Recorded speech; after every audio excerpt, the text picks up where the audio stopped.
welcome to this deep dive. Today we're going to be looking at healing.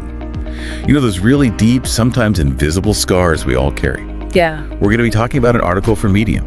It's called Healing Awaits You Now, and it's by Frederick Osei-Manu. Okay. He really dives into how, you know, the marks that we carry, the hurts that other people leave on us, you know, impact us, and more importantly, how we can heal from them. Mm-hmm. I think it's a topic that a lot of people maybe shy away from, but Osei-Manu really approaches this with a sense of hope and resilience. Yeah, and I think what's fascinating is how he frames these scars, right?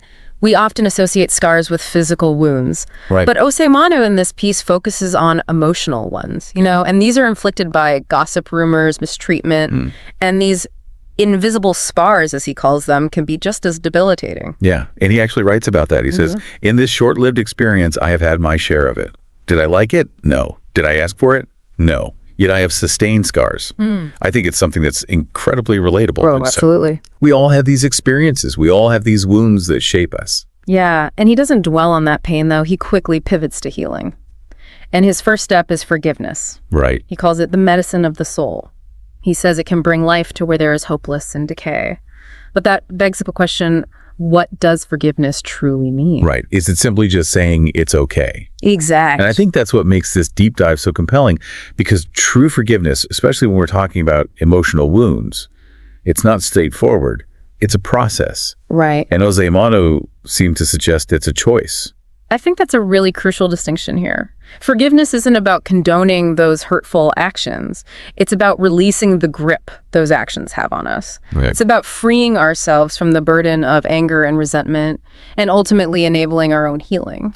Osei-Manu doesn't stop there, though. Yeah. He introduces his second step, deciding to live in love.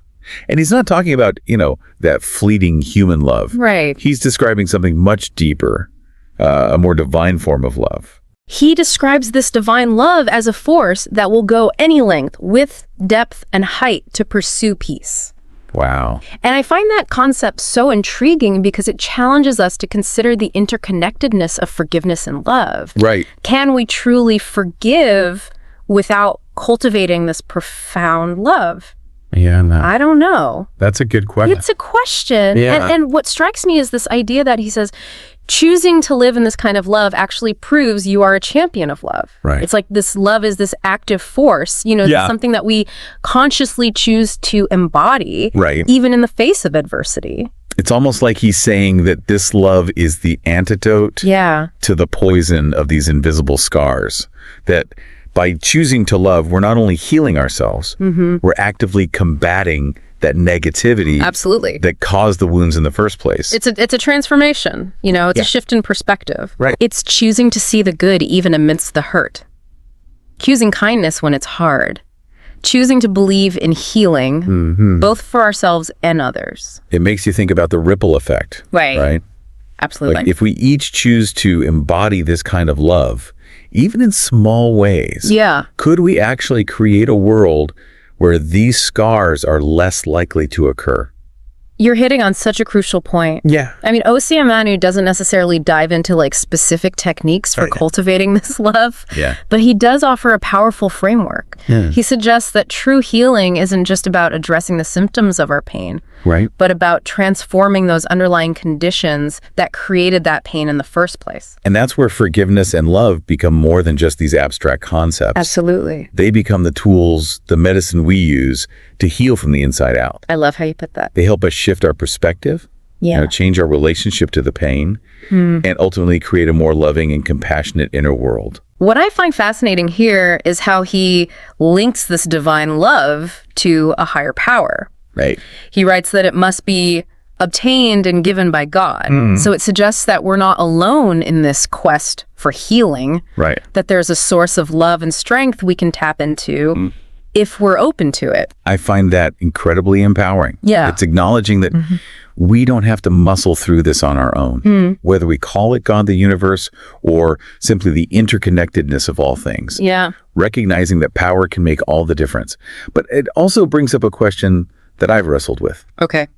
Osei-Manu seems to be saying that forgiveness is always possible, but is it? Are there some wounds, some hurts that are just too deep to forgive? Oh, that's a thought-provoking question. Yeah. And I don't know if I have a definitive answer. I think that a capacity for forgiveness, like our understanding of love is constantly evolving. There might be instances where forgiveness feels impossible, where the pain is so raw and overwhelming. Perhaps in those cases, it's about accepting that forgiveness may not come easily or quickly. Right. It may be a journey that unfolds over time, Right. as we grapple with our pain, as we lean into our support systems and cultivate that divine love that Osei-Manu speaks of. That resonates with me because healing, as you said earlier, isn't a destination, it's a process. Exactly. And maybe part of that process is allowing ourselves the space to feel the pain, to acknowledge the hurt, without rushing to forgive before we're ready. I love how you framed that. Yeah. It's about honoring our own experiences, our own timelines, remembering that healing isn't linear. Right. There will be ups and downs, setbacks, moments of doubt. But even in those moments, there's always that possibility for growth, for learning, for choosing love. And that brings us back to the article's title, Healing Awaits You. Now, it's a reminder that healing isn't something that happens to us passively. Right. It's an active choice we make moment by moment. It is. It's about cultivating that inner space where forgiveness and love can flourish, even amidst the inevitable challenges life throws our way. Osei-Manu concludes with a quote that I found really interesting. Okay. He writes, "Our parents bring us into this world, but our teachers bring us into the next." It makes you wonder, who are these teachers? And what is this next world he's referring to? Well, I think the next world is a metaphor for the transformed self, the healed self that emerges from this process of forgiveness and love. As for the teachers, I believe they represent all those who guide us toward that transformation.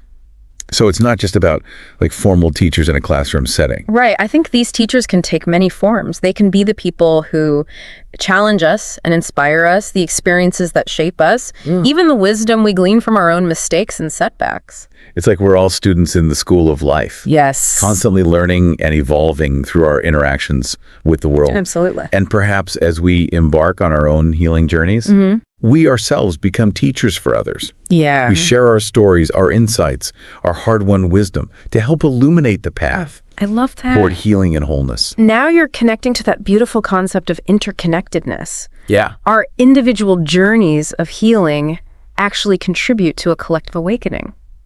And it's a powerful reminder that even as we, seek healing for ourselves, we're also contributing to a world where healing is more accessible for everyone. Exactly. Our willingness to, confront our own pain, to forgive, to choose love, it creates a ripple effect that extends far beyond our individual lives.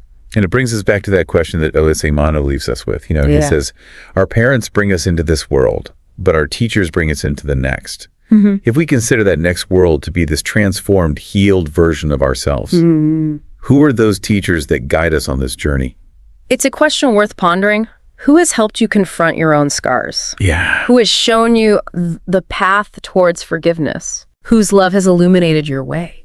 It might be a parent, friend, a mentor, a therapist, or even a stranger who offers a kind word at just the right moment. Absolutely. It could also be an experience, a book, right? A work of art, anything that sparked a shift in perspective, a deeper understanding of yourself and the world around you. It could even be the pain itself, Those difficult moments that forced us to confront our deepest fears, our limiting beliefs, and ultimately propelled us toward growth and healing.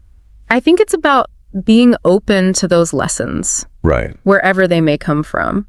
Recognizing that those teachers are always present, guiding us towards our own unique path of healing and transformation.